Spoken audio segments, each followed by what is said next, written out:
هلا زخبركن حواتي كمي كأني خن عند أني خن أنا إكزابير مسكن تبع الله خصن كاتب كتلوا تسفى قبر له ما عندها بخالي فيديو متأكنا له إنجيك كبر تسفى قبر حد شيء تخون كل مجمرة عند حركوينه أبزنات يوتيوب حجي دار أهون أخوان لهن سبسكرايب قورا تقول جزء سبورت قبران حواتي أبدأ عميل مسكنا كني غني لي تقول جزء بوست قبر كله لايك تقبر عليه كومنت تقبر شير تقبر حواتي كمت أنا على إذا مسكنا كني غني لي سبسكرايب دي قبر كن حرال لهن كحج دار أهون أخوان لهن سبسكرايب قورا فيسبوك نحر لكن كاف فيسبوك نحر شركة كنون كلها نتعاملنا مالتيو لما عندنا أمازون فيديو حزة ما تقول لكم أمازون فيديو خبر كله مبزح تخن حواتي فتوى يخن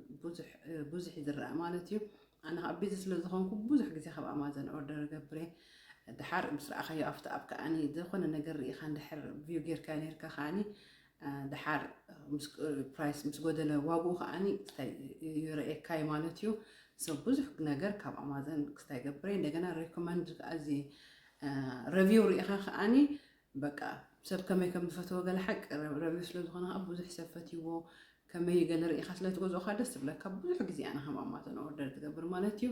መጀመርያ ሕጂ በዛ ናይ ጨጉሪ ማስክ ክጅምሬ እዚኣ መሓዛይ ብቐዳማይ ነዚ ናይ ጨጉሪ እቲ ኣይረን እቲ ናይ ጨጉሪ ሓዊ መግበሪ ሪኮመንድ ገይረሃለይ ዝበልኩን ነዚ ናይ ክስታይ ከዓ ገይራትለይ بتعمل فتوى تبغى أوردر كبري يخص كمان أوردر جرات تفتحته جلجلت فلان يرى دحر مش جبركو أبغى تتأكميه بتعمل تبغى أنا جوجر ماسك بك أنا جوجر هتبغى إذا جبر أنا أبجوجر هتتأكم كلنا نقول نقولي مش حد أبغى قاله خم جرا حدا ساعة قاله ماسك كل جزء حدا ساعة قاله استاجرنا هنت أنا حلنا بلاستيك كم زي بلاستيك نجوجر جرنا كم جرا لا مالتني جوجر نقولي دحر مس بقول كله بتعمل تبغى فوكس كستاي كوينو ناي بحق تبقى ماسكيو فتينات تبع على خمس لازبلتني فتين كيرو قال مسولهني اخستاي لي هم تزبول كل مالتيو قلنا بحق حق بقى بتعمل تبقى ناي جوبر ماسكي زي خمس خستاي مالتي توشتو خمزين ريغولار ناي جوبر ماسكي يمثل زي كم زي نورمال جونو دحاني طعمي دس بلاكايو سو زي ناي بحق تقون جوبر فوكس دغبرو ما حدا ريكومند غيرها لي تجازا اخوز مالتيو مبزحتو تزرئكن أو كشينا جلس لذلوا أو خيدا خريكني دحر كلا خاني يتكرئكن دني أزي إيزي أوف من تفولت أطل لهم تفولت أطل دي تفولت عواتي جن زي إيزي أوف نايكشن دخونا دحر كم زي وي أوبن قستايم سجبر كن دحر أو بخال أبيكن أنا حج مبزحت اللي أنت هتكملو حدا جزء دخونا ويتي ناتي جلاس لدخونا تي كوكو جبر كله تستوف ناتي أو ندحر دخونا نقدر كستاجيرو ብዙሕ ግዜ ካልእ ነገር ቀድም ምጥቀም ነይረ ግን እዚ ብጣዕሚ ደጥሪዮ ፍላይ ጌርካ እንድሕር ሓዲርካ ክንገብሮ ከለና ግን ማስክ ገለ ክገብር ኣለና እምበር ብርትዑ ዝኾነ ዘይከይድ እንድሕር ወላ ኣብ ኦቨን ወላ ኣብቲ ስቶቭ እንድሕር ከምዚ ምሻሎ ሓሪሩ ወይ ፀባ ፈሰካ ወይ ገለ እንድሕር ክስታይ ኮይኑ እዚ ናይ ብሓቂ 100 ካብ 100 ዝሰርሕ ማለት እዩ ኣፅሪ ደብሎ ነዚ ጌርካዮ መጀመርያ በዚ በስታት ጌርና ነፅሪዮ ማለት እዩ እዚ ቅድሚ ሕጂ ትጭቁ ኣርእየክ ነይረ ብዙሓት ሕዋት ይትፈልጡ እያ ክንደይ ትፈልጡ እንድሕር ኣለኽን ከኣኒ እዚ ዘ ፒንክ ስታፍ ትጭቁ ኣርእየክ ነይረ እዚ ከኣኒ ነዚ ግሪስ ገለመለ ከምዚ ናይ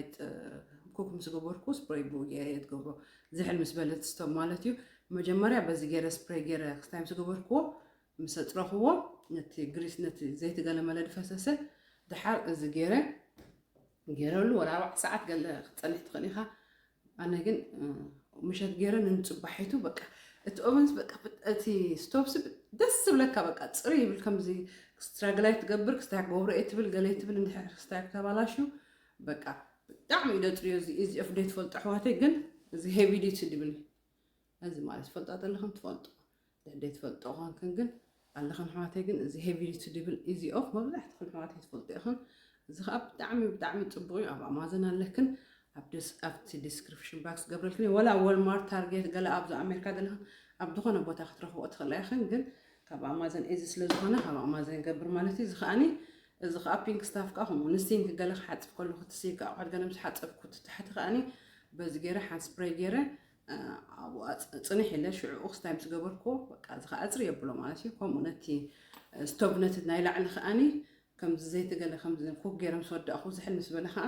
በዚ ስፕሬይ ገይረ ከኣኒ ኣፅሪ ይደብሎ እዚ ከዓ ፅቡቕ እዩ ማለት እዩ ቅድሚ ሕጂ ናቱ ጭቃ ርእየክ ነይረ ኣይ ቲንክ እዚ ከማና ርእየክ ነይረ ኸውን እየ ካልእ እዚ ናይ ክስታይ እዚ እየ ዝጥቀም እዚ ናይ ግላስ እቲ ዊንዴክስ ብዙሕ ግዜ ዝጥቀም ነይረ ሕጂ ግን እዚ እየ ዝጥቀም ማለት እዩ እዚ ስፕሬይ እዚ ስፕሬይ ወይ ድብል እስቲ እድጥቀም እዚ ጽቡቕ ኢና እዚ ክስታት ገብሩ ሓደ ማለት እንድሕር ቪድዮ ትደልይኹም እንዳጥረኹ ከርእየክን ክእል እየ ብፍላይ እዚ ከመይ ከም ዝሰርሕ ወላ ከይጥረኹ ሓደ 4 መዓልቲ ገለ ክስታይ ፀንሕ ማዕረኽ እንደ ከም ዝሰርሕ ከርእየክን ድሓር ከርእየክን ክእል እየ ከመይ ገይሩ ከም ዘፅርዮ ማለት እዩ እዚ ከዓኒ ናይ ቤትሮ ናይ ፕሊስትራ ወላ ነዚ ናይ ጣውላታት ቤትሮ ገለ ንዕኡ ከዓኒ እዚ እድጥቀም እዚ ስፕሬይ ወይ ድብል ከዓ እዚ ጽቡቕ ብጣዕሚ ጽቡቕ እዚ ከዓኒ እሱ ጥቀመ ማለት እዩ እዚ ከዓ ካልእ ኣብቲ በዚ ካልእክን ክስታይ ዝበልኩ ኣብቲ ከይደ ከርእየክን እየ ማለት እዩ ኣብዚ ከዓ እዚ ናይ ስፓችለር መትሓዚ ኣለኒ ምስ መትሓዚኡ ኩሉ እዚ ብጣዕሚ ደስ ትብለካ ሲሊኮን እቲ ኬዝ ማለት እቲ ማንካታት እቲ መትሓዚኡ ከዓ ዕንጨይቲ እዚ ብጣዕሚ ደስ ትብለካ ብዙሕ ኣለዎ ብዙሕ ድመፅእ ኣብ ድሽዋሸር ኣትሎ ኮይኑ ኣየራኹ ክን ተጠቀም ኩሉ ካልእ ኣለዎ ማለት እዩ እዚ ብጣዕሚ ደስ ትብለካ በቃ ዝንድበለ እቲ ካልእ ማልዕ ሓፂን ገለ መለ እዚ ከምዚ ጨልፋ ገለ እሱታት ብዙሕ ኣይጥቀመሉን እየ ሎሚ እዚ ኣብ ድሽዋሸር ንሰተኻ ቀልጢፉ ፅሬ ስለ ዝብል እዚ ዝገብር ማለት እዩ መብዛሕትኡ ግዜ ኣብዚ ክሽና ክጥቀም ከለኹ ዝጥቀመሉ ሲምፕል ነገር ኮይኑ ነቲ ክሽና ከዓ ክትሪኦ ከለኻ ዝንድበለ ደስ ዝብለካ እቲ ክሽናኻ ፅፍፍ ድበለ ኸውን ማለት እዩ ብጣዕሚ እየ ክሽና ኣነ ፅቡቅ ገይረ ክስታይ ፅቡቅ ገይረ ድሕዞ ብጣዕሚ ደስ ትብለኒ ቅድሚ ሕጂ ተኣርየክን ነይረ ዝኸራታት ገለ ማለት ኩሉ ካብ ኣማዞን ዝገበርኩ እዩ ተደራኽ ንኦሆ ኣብ ካልእ ቪድዮ ከይትክን ክትሪኦ ትኽእል ኢኽን ማለት እዩ እዚ ግን በቃ ብዙሕ ቦታ ሒዘልካኒ ካልእ ማለት በቃ ፅፍፍ ኢሉ ኣብዚኣ ትገብረን ብዙሕ ኣለዎ ደቲ ክስታይ ድኾነ ሴል ምስኮነ እየ ከም ትብለክን ሴል ምስኮነ ገዚእ እዮ ነይረ ሶ ኣብቲ ዲስክሪፕሽን ባክስ ገብረልክን እዚ ከዓ ፅፍፍ ድበለ ነቲ ክሽናኻ ከዓ ፅቡቅ ፎርማ ኣዘንጠብሎ ማለት እዩ ካልእ ከዓ እዚአን ላይት ክልተ ብሓንሳበን መፃ ቻርጅ ትገብሩ ኣብ ድኾነ ቦታ ክትጥቀመሉ ትኽእል ኣነ መብዛሕትኡ ግዜ ኣብ ክሽነ ገብራ ዝሓንቲ ማለት እዩ ሓንቲ ከዓ ናይ ጓለይ መደቀሲ ባዕላ ወሲዳታ ሚን ኣብኡ ክትገብራ ደልያ ኣብ መደቀሲ ወሲዳታ ማለት እዩ ቻርጅ ምስ ገበርካዮ ኣብዚ መቀየር ኣለዎ ክትጥፍኦ ተደሊኻ ቀሊል ነተን ቆልዑ ሕጂ ጓለይ ቻርጅ ገብሮ ማለት ቀዲመ ገብረላ ባዕለይ ድሓር ንጎ ክትስእ ከሎ እኸላ ነዚ ህርም ጥራሕ ተብሎ ላይት ትቕይር ባዕሉ ብዙሕ ደሚቕ ኣይኮነን ግን ንመደቀሲ ፅቡቕ ወላ እዚኣ ግን ኣብ ክሽነ እጥቀመላ ንክሽነ ለየ ገዚአ ነይረ ግን ስለ ድፈተወታ ጓለይ ንእሽተይ ከዓ ባዕላ ወሲዳታ እንደገና ሶኬት ገለ ክቲ እየ ትብልኒ ኢኻ ቻርጅ ምስ ገበርካዮ ከምዚ ጌርካ ትጥውቆ በዚ ጠፍእ ላይት ከዓ እንድሕር ክትቀይር ደሊኻ ከዓ ድላይካ ዓይነት ተቐይሮ ማለት እዩ ከምታት ከዓ ነቲ ገዛ ፅቡቅ ገብሮት ሕጂ ምሸት ክኸውን ከሎ እዚ ኣብዚ ክሽነ ምስ ተወልዐት ክሽነ ዘናጥ ክኸውን ማለት እዩ እዚአን ክልተ ብሓንሳበን ድመፃ ኣብ ዲስክሪፕሽን ባክስ ገብረልክኒ ኣብዚኣ ከዓ እዚአን ላይት ኣለዋኒ ማለት እዩ ክልተ ላይት ኣለዋኒ ከምዚአን ጠጠው ድበላ ብጣዕሚ ነቲ ገዛ ኣዘንጥ ደብሎ ኣብዚ ቪድዮ ፅቡቅ ገይሩ ኣየርእዮን ይደሎ እምበር ኣብ ናይዚ ኮርነር በዚ ሳሎን ማለት እዩ ድገበርኩን ብጣዕሚ ሴል ኮለ ገዚእ እየ ነይረ ክፅቡቅ መዓልቲ ነቲ ገዛ ኣዘንጥ እዩ ዘብሎ ማለት እዩ እዚ ላይት እዚ ብጣዕሚ እየ ድፈትዎ እዚ ሴል ኮለ ገዚእ እዮ ኣብቲ ዲስክሪፕሽን ባክስ ገብረልክኒ ከምሳት ላይት ንድሕር ኣለዎ እቲ ገዛ ኢንስቴድ ኦፍ ላይክ ብራይት ዝኾነ ላይት ኣፀቢቑ ከምዚ ብላዕሊ ገለ እቲ ገዛ ኣዘንጥ ኣብሎ ማለት እዩ ኣብ ሳሎን ክልተ ገይረየን ክልተ ኦርደር ገይረ ሓንቲ በዚ ኮርነር ሓደ ካብቲ ሓደ ኮርነር ገይረ ኣለኹ ከርእየክኒ ብጣዕሚ ፅቡቅ ከምሳት ነቲ ገዛ ኣዘንጥ ኣብሎ ማለት እዩ ብዙሕ ዓይነት ጀለብ ኣማዞን ግን ዲስካውንት ክኸውን ከሎ ሴል ክኸውን ከሎ ክንገዝኦ ፅቡቅ እዩ ሓንሳብ እንድሕር ቪው ጌርካዮ ሴል ምስኮነ ስለ ዝነግረካ እዚ ብጣዕሚ ዝፈተኽዎን ላይት ነቲ ገዛ ኣዘንጥ ይደብሎ ማለት እዩ ትሕብሩ ከዓኒ እቲ ተደሊኻ ትውስኸሉ ትኽእል ኣብዚ ክስታይ መግበር ኣለዎ ተደሊኻ ክተጉድሎ ትኽእል ኣብቲ መጠወ ክስታይ መግበር ኣለዎ ማለት እዩ መዘወረላታ ፅቡቅ ነቲ ገዛ በቃ ኣዘንጥ ኣብሎ ከምታት ላይት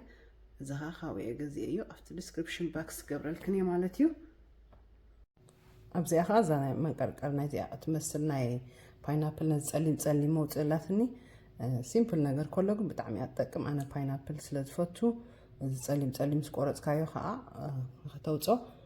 ስለ ድስልችወካ እዚ ኣብ ኣማዞን ረኺበ ክስታይ ዝገበርክዎ ማለት እዩ ኦርደር ዝገበርክዎ ክልተአን ብሓንሳብ ድመፃ ቀልጥፍ ኢላ ነዚ ፀሊም ኣውፅኣ ተበልካ ከምዚ ጌርካ ማለት እዩ ነቲ ክስታይ ምስ ቀረፍካዮ ሲ ግዜ ክስታይ ገብረካ ማለት እዩ ፓይናፕል ፈቱ ከለኹ ግን ትስርሑ ብዙሕ ስለ ዝኾነ ብዙሕ ግዜ ክስታይ ገብሮን እየ ማለት እዩ ግን ብጣዕሚ እዚኣ ቀላልን እዚኣ ጌራ ነዚኣ ቅንጡ ኣበልካ ውፅእ ተብለን ማለት እዩ ሲምፕል ነገር ዝመስል መብዛሕትኡ ግዜ እዚ ኣቑሑት ደይብለይ ዝኾነ ኣብዚ ሆምጉልስ ገለ ከይድ ከለኹ ደይብለይ ኣብ ገዛ ዝኾነ በቃ ርኤ ክስታይ ገብረ ማለት እዩ ሕጂ እዚኣ ከዓ ኣጋጣሚ ኣብ ኣማዞን ምስ ረኣኽዋ ነዚኣ መውፅኢት ክትኮነኒ ኢለ ክስታይ ገይረያ ማለት እዩ ኣሎ ካልእ ናይ باينابل موزي قد بزح عرفتوش تسلسترف بخارا جيرا خمس جيرا مش قرص كوجن كم زي أجيرا خوصة بتعمل قلالن باينابل نفط خوينا باينابل كأطبق نعنا عندك أنستيف الله سو خمس زي أجيرا كنت تبلا سيمبل نجر كلها جن أبغى داخل وقت بماسين حجخة سامر سبرينغ سامر كا لحر باينابل بلا عند الخينا قلال يزيا سيمبل كلها امزي اجيرا توصال كمالتيو اغاطامنا زي باينابل مسقورص كذكر يا خرص امون ወይ ኤክሳይድ ገብራ ደለኹ እዚያ ካብ ዲስክሪፕሽን ባክስ ገብረልክን እየ ማለት እዩ ኣብዚ ኸኣዝ ናይ መተር ኣስክስታ ያለኒ ጨርቅ ማለት እዩ መጀመርያ ክሪኦ ከለኹ ኣብ ኣማዘን ማለት እዩ ክስታይ መስልን ነይሩ እዚ ምስ መተር ኣስ ይመስል ነይሩ ድሓር ግን ምስ ረኣኽዎ እዚ ጨርቅ ናይ ክስታይ ጥራሕት ናይ መተር ኣስ ባዕለይ ናተይ ዝነበረ ብላዕሊ ገይረሉ ማለት እዩ ኣውፂኻ ክትሓጽቦ ትኽእል ኢኻ ሓጺበ ይፈልጥኒ ግን ከም ዝበልበት ነገር እዩ ጨርቁ ብጣዕሚ ጽቡቕ ጨርቂ እዩ እቲ ወርቃዊ ስትራይፕ ዘለዎ ኸኣኒ ክስታዩ ማለት እዩ ከምዚ ሌዘር ነገር እዩ ብጣዕሚ ጽቡቕ ደስ ብለካ ከመይ ከም ድሕጸብ ከም ብቤፍቲ ክስታዩ ኣይፈለጥኩን ደለኹ ግን ብዙሕ ገይሩ ማጸቢቑ ክስታይ ኮነን ኣይረስሐን ምዝናተይ ሳሎን ክኸይድ ኢለ ወላ ጸሊም ጥራሕ ተዝገብሮ ኸማን ጽቡቕ ነይሩ እቲ ጎልደን ብጣዕሚ ፈትየዮ ደሎ ኣብዚ ዲኮር ገለ ክገብር ከለኹ ናይ ገዛ መብዛሕትኡ ግዜ ጎልደን ስለ ዝገብር ምስኡ ማች ክገብረለ ኢለ እዚ ገይረዮ ማለት እዩ ወላ ጸሊም ጥራሕ ተትገብሮ ኸማን ጽቡቕ ምዃነ ነይሩ ብጣዕሚ ፈትየዮ እዚ ሰለስተ ገይረ ደለኹ ሰለስተ ጸሊም ሰለስተ ከዓ ክሬም ብጣዕሚ ጽቡቕ ደስ ትብለካ ዝንድሕር ደሊኹን ኣብቲ ዲስክሪፕሽን ባክስ ገብረልክን እዚ ብጣዕሚ ጽቡቕ እዩ ኣውፂኻ ትእትዎ ናትካ መተርኣሲኻ ትገብር ግን ማለት እዩ ድሕር ድኾነ ክቕይር ከለኹ ከዓ ይቕይረሉ ካልእ ዓይነት እንድሕር ክቕይር ደልየ ከዓ ኣውፂኡ ከለኹ ቅይሮ ማለት እዩ እዚ ብጣዕሚ ጽቡቕ ኣብቲ ዲስክሪፕሽን ባክስ ገብረልክን እየ ናይ ሎማዓንቲ ቪድዮ እዚኣ ትመስል እንጆይ ገበርክን ኣኽትኮና ተስፋ ገብር ሓደሽቲ እንድሕር ኮንክን ከምቲ ዝበልኩኹን ሳብስክራይብ እንድሕር ዘይገበርክን ኣለኽን ሕጂ ሳብስክራይብ ከይገበርክን ኣይትውፃእ ብጣዕሚ ደመስግነክን ይቐኒየለይ ኣብ ቀጻሊ ብኸልእ ክሳብ ንራኸብ ከዓ ብሰላም ይረኸበና ባይ